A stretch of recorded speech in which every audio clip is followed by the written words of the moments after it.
That's what I call a good friend. They'll always understand. That's what I call a good friend. Dog takes all control. And we fight until the end. They'll always understand. That's what I call a good friend. Aha, da haben wir es ja. Ein Langzeitneuroleptikum der Phenothiazinreis, zum Beispiel Flufenazin, Decanor als Depotpräparat und als Abkömmling der Butyrophenole. Ja, herein! Entschuldigung, aber ich habe gesehen, dass bei Ihnen noch Licht. Lieber Herr Kollege, bei mir brennt fast immer Licht. Ich arbeite gern in der Nacht, da kommt nämlich keiner, der einen stört. Es tut mir leid, aber ich muss Sie stören. Ich glaube, es ist ein Fehler passiert. Ich habe eine Drogentote zur Beerdigung freigegeben. Das junge Mädel, das wir vor einigen Tagen hereinbekommen haben? Ja. Ist die nicht an einer selbstverordneten Überdosis gestorben? An Heroin, ja. Aber das Labor hat noch Reste von einem ziemlich starken Schlafmittel im Blut gefunden. Ich habe den Befund erst jetzt hereinbekommen. Ja, die brauchen immer etwas länger, Personalmangel. Na gut, aber die Kombination der beiden Substanzen ist ja nicht so ungewöhnlich. Trotzdem, würden Sie sich das bitte einmal anschauen?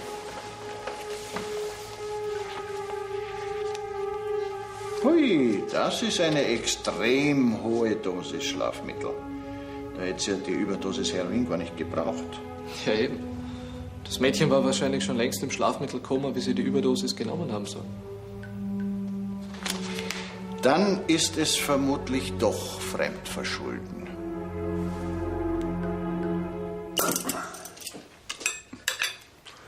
Tut mir leid, Richard, ich kann nichts dafür, aber in meinem Magen, da sitzt der Geiselnehmer und fordert noch eine Portion. Ja, ich glaube nicht, dass noch was da ist. Okay, Rex, muss das sein? Ich sitze gerade so gemütlich. Wenn du inzwischen mit dem Hund spielst, vielleicht finde ich noch was. Arbeitsteilung, Höller. Wie in der Ehe.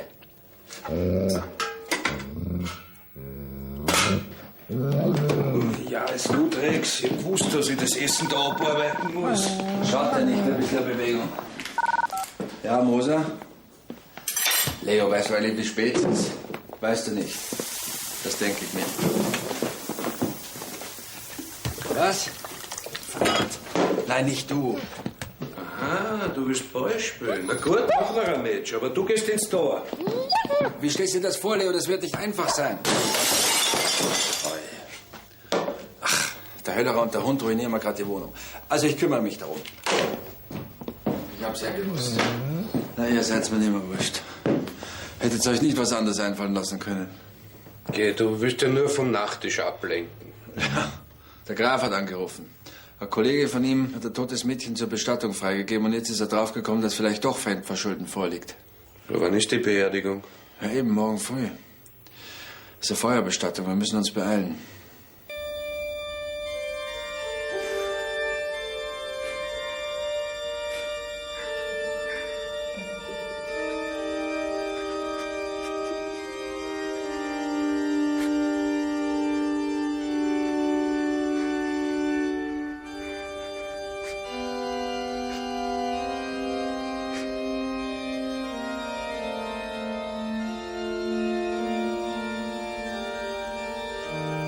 Aber bitte, Herr Doktor, dürfte ich bitte auch einmal was sagen? Wir haben immerhin den Befund der Gerichtsmedizin. Ja, und der Dr. Graf hat die Vermutung von seinem Kollegen bestätigt.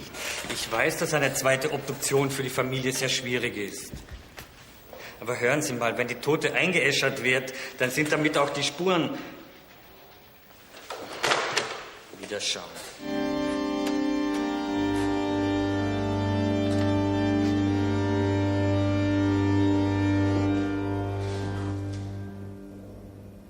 Liebe Trauergemeinde, wir haben uns heute hier eingefunden, um einen besonders schweren Abschied zu nehmen. Abschied von einem Menschen, der zu früh von uns gegangen ist.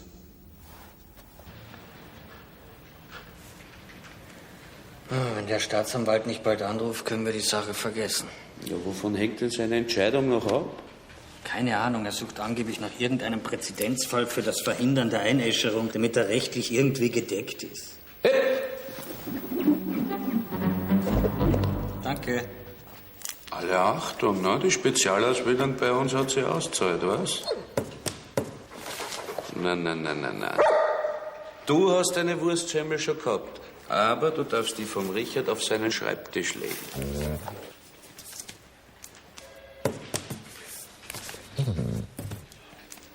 Wenn der von einem Begräbnis kommt, wird er sicher keinen Hunger mehr haben. Genau, dann wird er sicher so deprimiert sein, dass er nichts runterbringt. Na ja. Außerdem wird dieser Semmel irrsinnig schnell hart. Und wenn der Richard sie nicht essen mag, könnte er eigentlich easy essen. Tja, was am Schreibtisch vom Richard liegt, gehört im Zweifelsfall dem Rex. In der Hoffnung, dass mit deinem Tod nur das irdische Leben zu Ende gegangen ist, verabschieden wir uns von dir, Anna Elisabeth.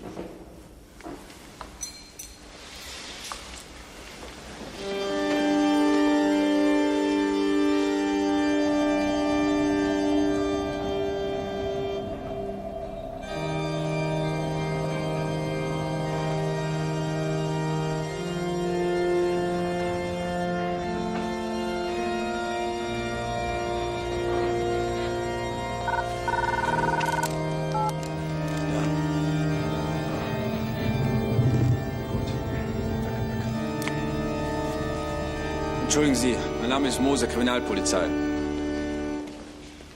Es tut mir leid, aufgrund einer richterlichen Verfügung muss die Bestattung abgebrochen werden. Die Akte habe ich mir inzwischen besorgt.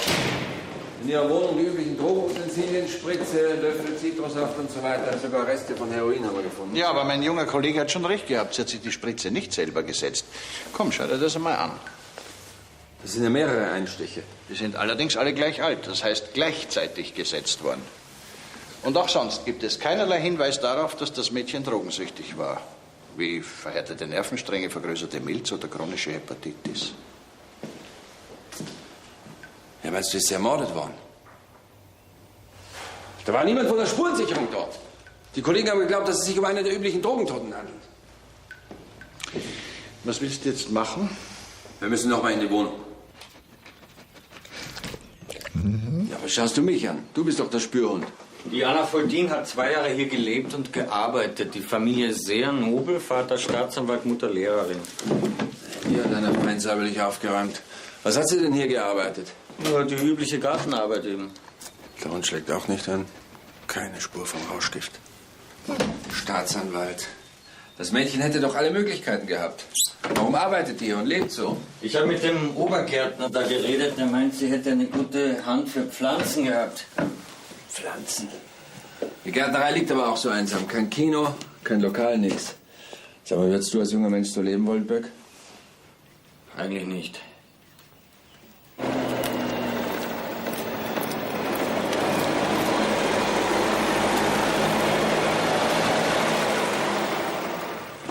Guten Tag. Haben Sie ein paar Minuten Zeit für uns? Die Anna Foltin hat doch mit Ihnen zusammengearbeitet. Ja, und? Wie war denn Ihr Verhältnis? Ich meine, beruflich, privat? Wir waren Arbeitskollegen. Mehr nicht. Die Anna war sehr zurückgezogen. Haben Sie eine Ahnung, warum sie hier gearbeitet und gewohnt hat? Naja, sie hat gesagt, sie will nicht von ihren Eltern abhängig sein. Haben Sie eigentlich jemals was mit Drogen zu tun gehabt? Sehe ich so aus? Mit Ja oder Nein wäre uns mehr geholfen. Nein. Kennen Sie jemanden, der Grund gehabt hätte, die Anna Foldin zu ermorden? Die Anna ist ermordet worden? Es besteht der Verdacht. Aber die hat doch keinem was getan. Bekannte hat sie auch nicht gehabt. Nur ihre Mutter ist ab und zu hier aufgetaucht. Wo sind denn Ihre Sachen? Die haben ihre Eltern abgeholt.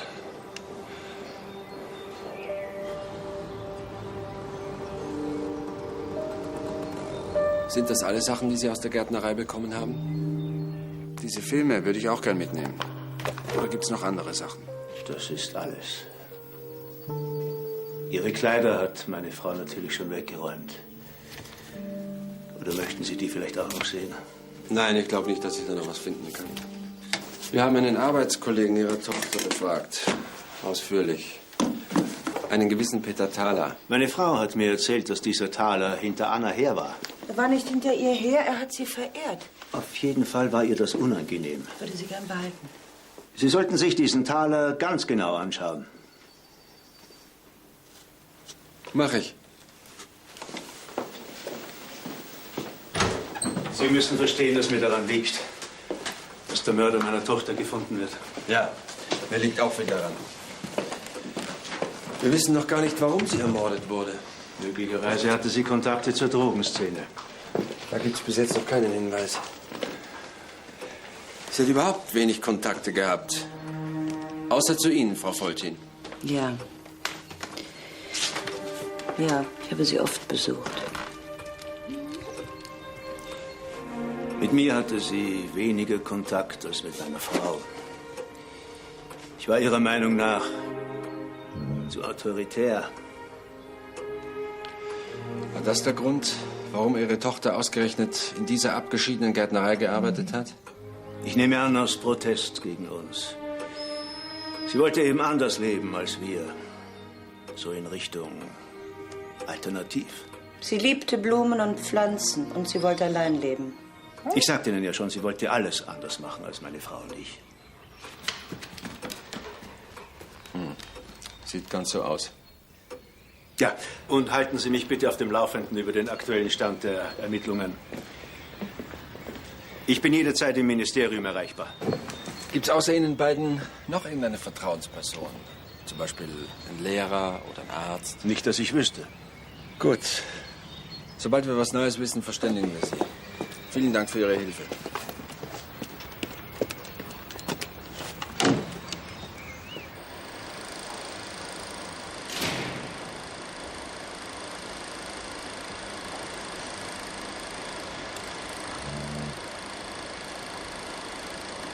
Ich sehe da nichts Besonderes. Das sind ganz normale Familienfilme. Warum hat sie ausgerechnet die mitgenommen? Wir wissen, dass sie Pflanzen mag, biologisch kocht und homöopathische Mittel verwendet. Es ist kaum jemand, der mit Drogen herumexperimentiert. Aber sie muss ihren Mörder gekannt haben. Denn es gibt keinen Hinweis darauf, dass der gewaltsam in die Wohnung eingedrungen ist. Du denkst an Peter Thaler? Ja, Vielleicht hat er sie nur überredet, es einmal auszuprobieren. aber wozu dann die Überdosis Schlafmittel? Das passt doch alles nicht zusammen. Na fein. Und der Herr Papa ist ein hohes Tier im Justizministerium. Das ist ja auch zu Hause. Wahrscheinlich ist das Mädel wegen ihm ausgezogen. Ah, Höllerer. Ruf mal bei den Krankenkassen an. Vielleicht war sie in ärztlicher Behandlung. Bin schon unterwegs. Ja, das ist er. Früher hat er längere Haare gehabt, aber das ist er, da bin ich ganz sicher. Sein Freund, der ist erst vor ein paar Wochen ausgezogen, der Garner. Zins ist einmal schuldig geblieben. Und was ist mit dem Mädchen? Ja, die habe ich gleich erkannt, wie sie mir das Foto gezeigt haben. Die war sicher ein paar Mal bei denen in der Wohnung. Gut, danke. Wiederschauen. Wiederschauen.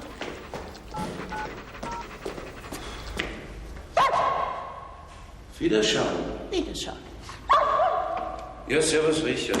Du, ich war gerade bei der alten Wohnadresse von dem Peter Thaler, wo er bis vor 3 Monaten gewohnt hat. Es schaut so aus, als ob er rauschgiftsüchtig gewesen wäre. Ja? Und die Anna Foltin, die war mehrmals auf Besuch bei ihm. Genau. Gut, ich fahre dann ins Büro. Servus.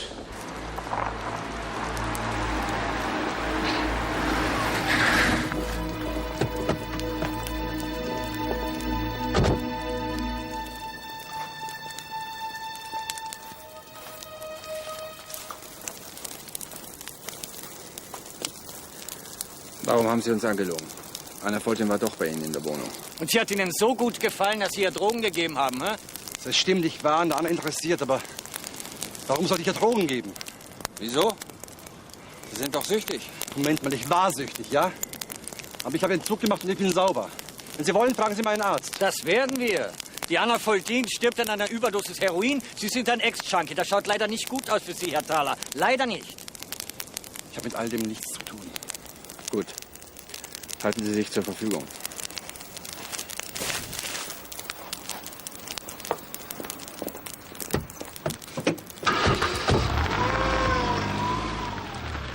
Schauen wir, wem die Dienstnummer gehört.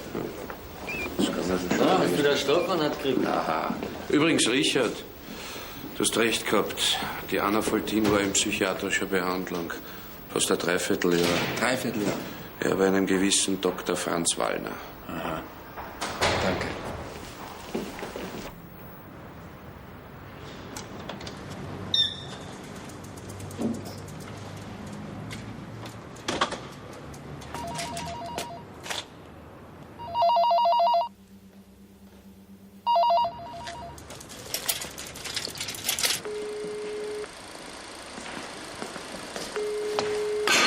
Auch Ärzte haben ein Leben nach der Arbeit.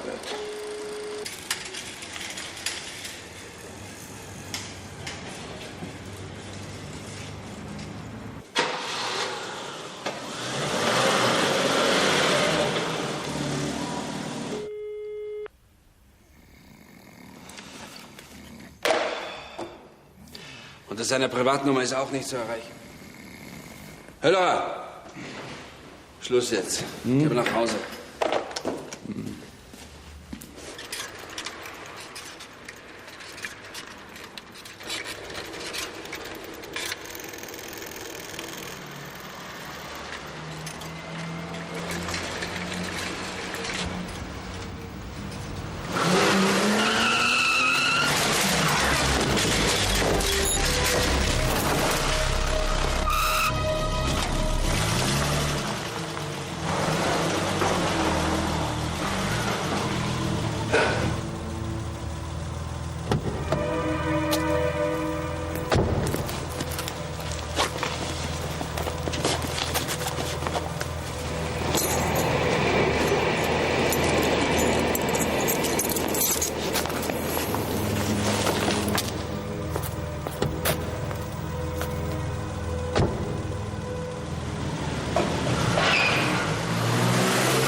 Tür zu.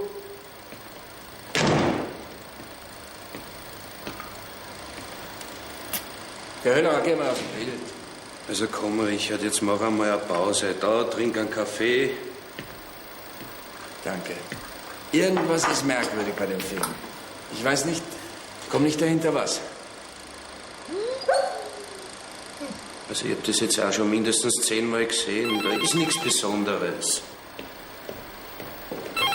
Ja. Aha. Gut, Böck. Bleib dort, ich komme hin. Was ist los? Der Psychiater ist verschwunden. Er ist nicht in die Ordination gekommen und die Sprechstundenhilfe weiß nicht warum. Hat keine Erklärung dafür. Ich schau mal hin. Ah, Höllerer. Ruf alle Spitäler an, ob irgendwo ein Dr. Wallner aufgenommen worden ist. Tür zu. Gibt es irgendwelche Freunde oder Bekannte, bei denen er gewesen sein könnte? Natürlich. Aber dann hätte er von dort aus angerufen und gesagt, dass es etwas länger dauert. Er ist nämlich noch nie zu spät in die Ordination gekommen. Entschuldigung. Langsam glaube ich wirklich, dass irgendwas passiert ist.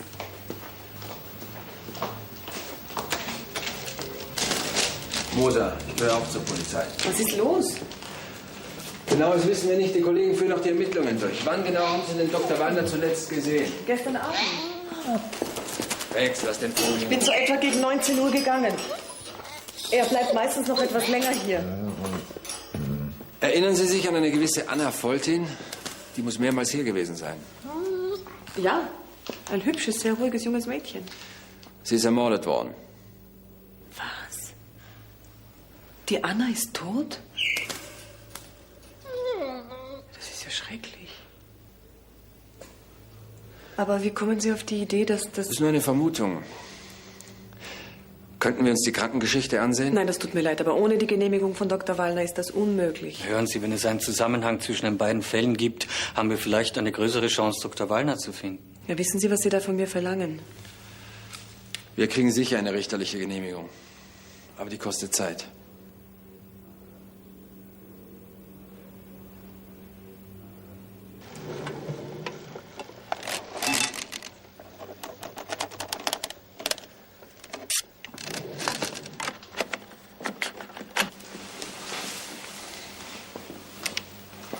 Aha, seit 8 Monaten in Behandlung.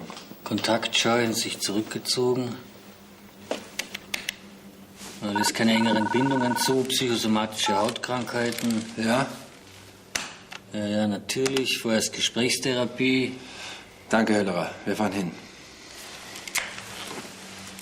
Gestern wurde ein schwer verletzter, unbekannter Mann eingeliefert. Dann schauen wir uns an. Würden Sie mitfahren? Vielleicht ist es Dr. Wallner.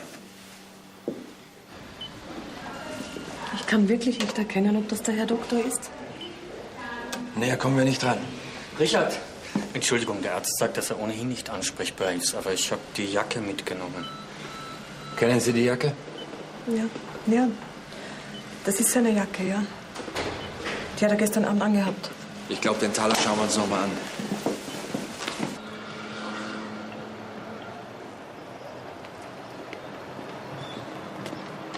Taler!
Kommst bitte mit?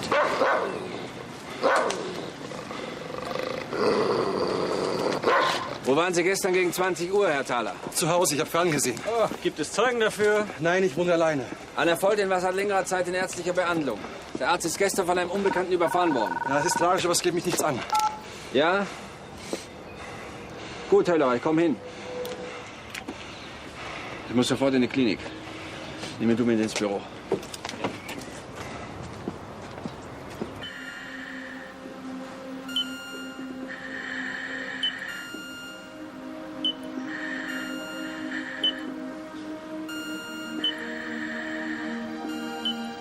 Er wird die Nacht nicht überleben. Ich muss mit ihm reden. Das ist wirklich sehr wichtig.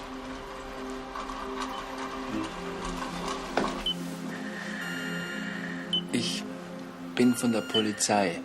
Ich werde ein paar Fragen an Sie stellen. Sie können mit Fingerzeichen antworten. Ja ist einmal, nein ist zweimal. Haben Sie mich verstanden?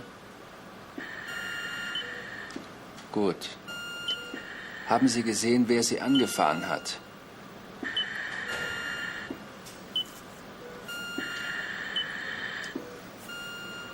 Also nein.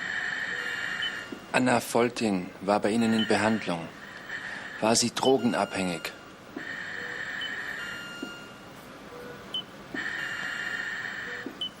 Sie hat...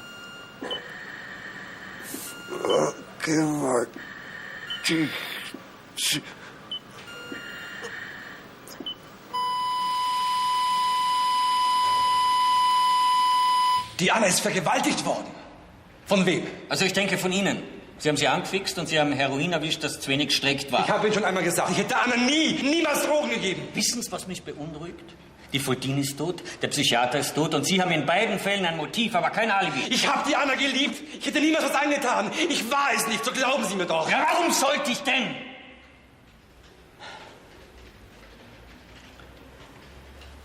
Na, wissen Sie was? Ich werde jetzt einen Haftbefehl gegen Sie ausstellen lassen.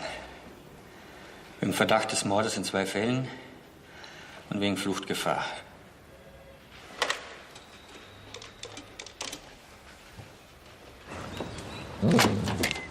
Du bleibst hier. Das sind lauter Geweihe drin, das macht dich nur nervös.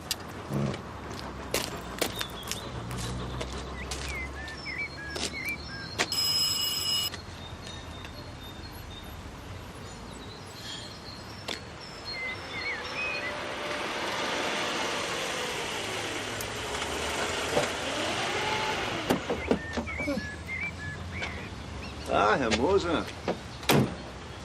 Gibt's was Neues in den Ermittlungen? Ja? Wir haben einen Verdächtigen verhaftet. Sie meinen diesen Thaler?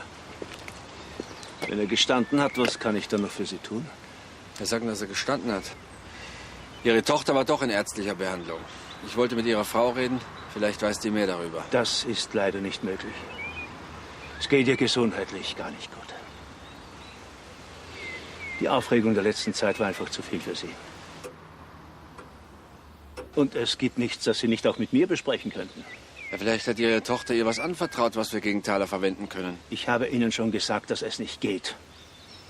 Im Interesse meiner Frau kann ich das nicht zulassen. Sie würden mit Ihren Fragen nur alles wieder aufwühlen. Ich kann Ihre Frau auch schriftlich zu uns ins Büro einladen. Sie können eine Einvernahme meiner Frau nicht erzwingen.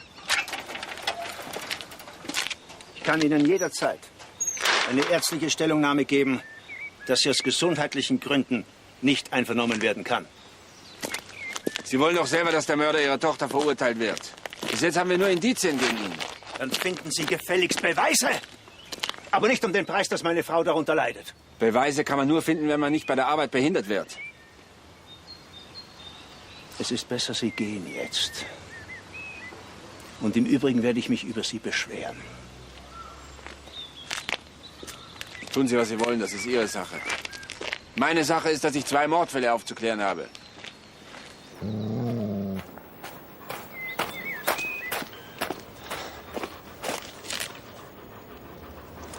So, jetzt darfst du das machen, was du sonst immer machst. Lärm machen und verstecken.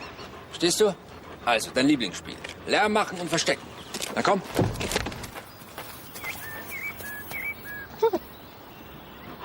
Ja, du weißt genau, was jetzt kommt.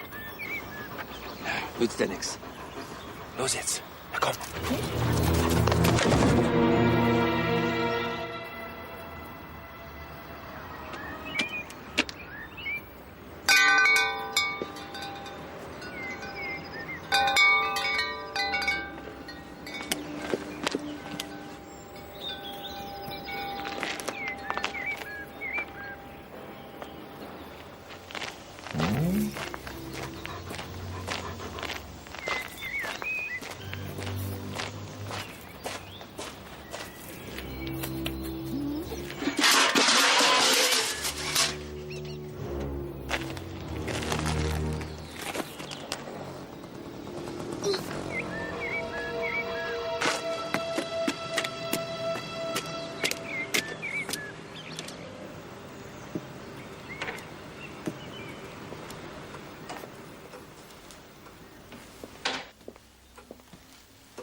Was machen Sie denn hier?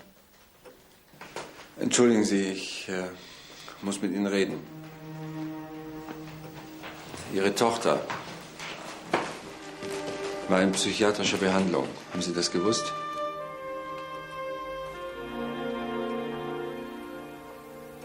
Anna ist tot.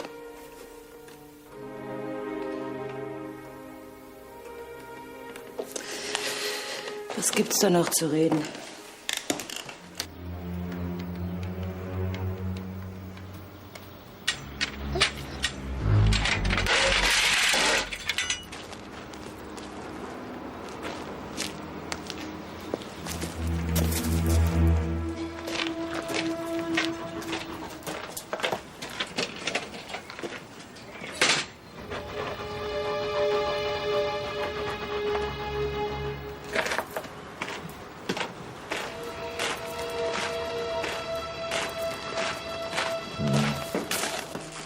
Der Psychiater Dr. Wallner ist auch ermordet worden.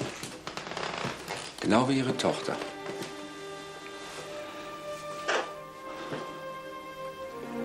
Sie hatten doch die engste Beziehung zu Anna. Sie hat sich nie wirklich jemandem anvertraut.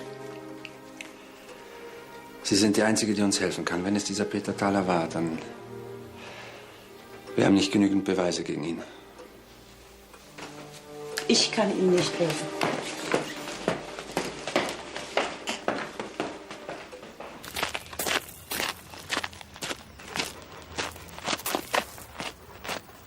Gut gemacht, Rex.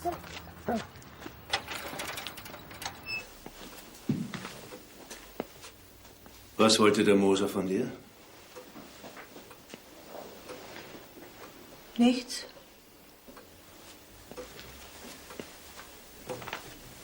Das glaube ich dir nicht. Marie-Therese,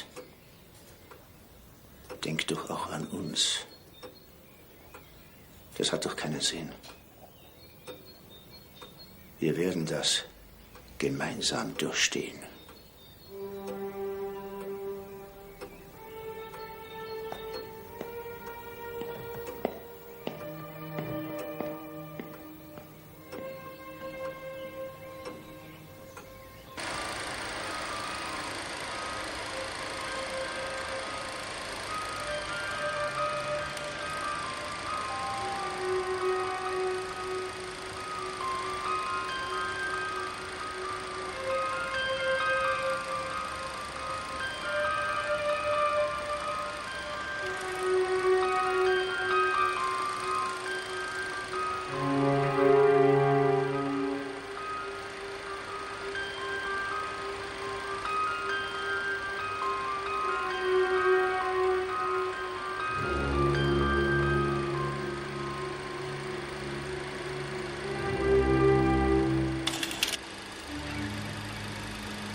Was wollen Sie denn schon wieder?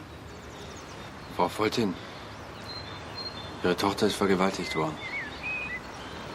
Wir sollten darüber reden.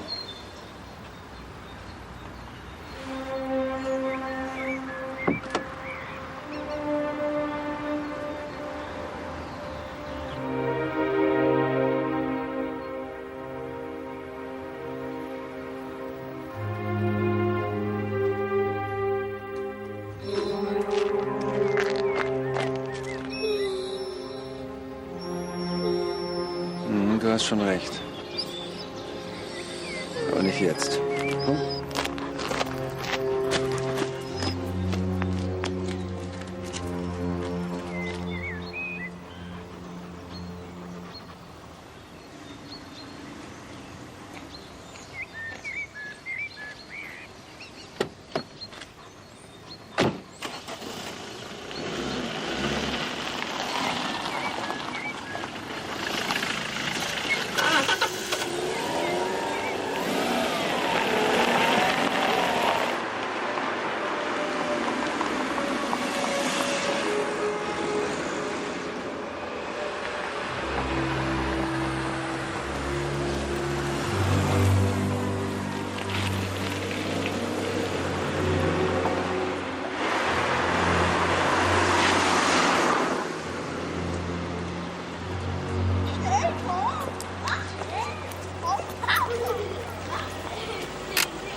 Rex, komm her.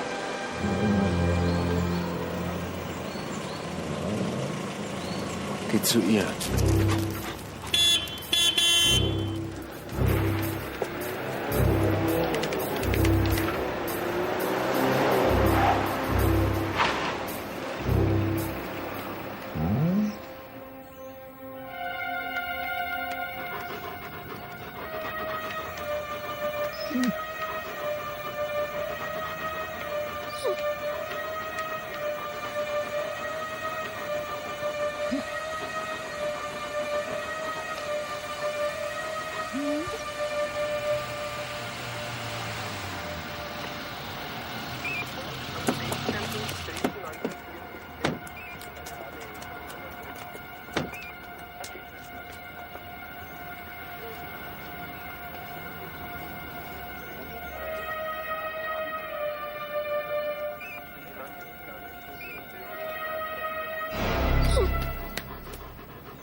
Komm, geh spielen.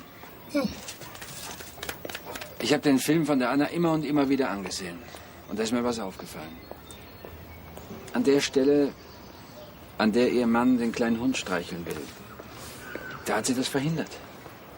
Das konnte nur bedeuten, dass sie das nicht will, dass sie keine Zärtlichkeiten von ihm will. Als ich dahinter kam... Ach, Anna war damals vielleicht 10 Jahre alt, habe ich ihm gedroht, ihn anzuzeigen. Aber ich hatte Angst vor Skandalen, dass die Familie zerstört werden könnte. Anna ist dann, als sie 18 wurde, sofort von uns weg.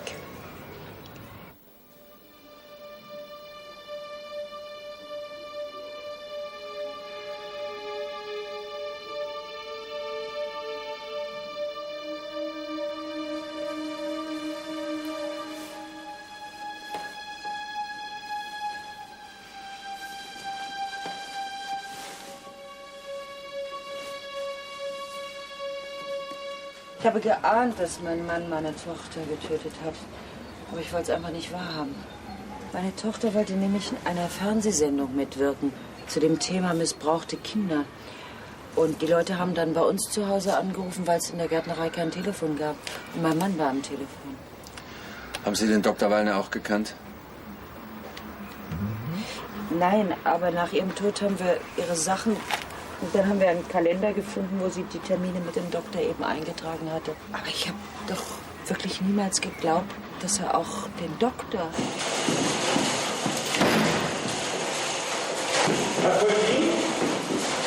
Als Staatsanwalt hat er gewusst, dass missbrauchte Mädchen später drogengefährdet sind. Also wäre es denkbar gewesen, dass sie an einer Überdosis stirbt. Was soll ich tun? Was bilden Sie sich überhaupt ein? In Ihrer Stellung sollten Sie den Unterschied zwischen einem Zeugen und einem Tatverdächtigen kennen. Ich werde eine Dienstaufsichtsbeschwerde gegen Sie einbringen. Tun Sie Ihre Arbeit und behindern Sie nicht meine. Das tue ich, Herr Staatsanwalt. Wir haben einen neuen Tatverdächtigen. Und deswegen bestellen Sie mich hierher? Das hätten Sie mir auch am Telefon sagen können. Leider nicht, Herr Foltin. Ich verhafte Sie wegen dringendem Mordverdacht. In 2 Fällen.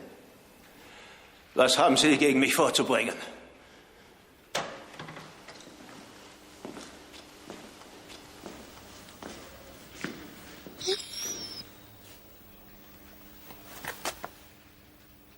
Sie brauchen Ihre Aussage jetzt nur noch unterschreiben, Frau Foltin.